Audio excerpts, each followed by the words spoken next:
आगाज़ी की होगा चप्पल लकन ये बस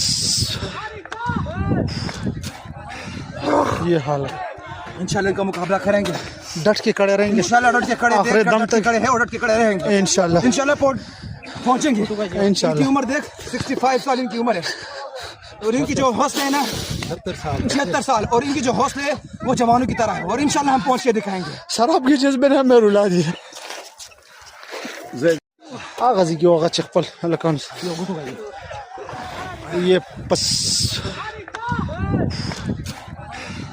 ये हाल है। इंशाल्लाह इनका मुकाबला करेंगे, डट के खड़े रहेंगे इंशाल्लाह डट के खड़े आखिरी दम तक खड़े हैं और डट के खड़े रहेंगे इंशाल्लाह इंशाल्लाह पहुंचेंगे। इंशाल्लाह। इनकी उम्र देख 65 साल इनकी उम्र है और इनकी जो हौसले है ना 76 साल और इनकी जो हौसले है वो जवानों की तरह है और इंशाल्लाह हम पहुंच के दिखाएंगे। शराब के जज्बे ने हमें रुला दिया।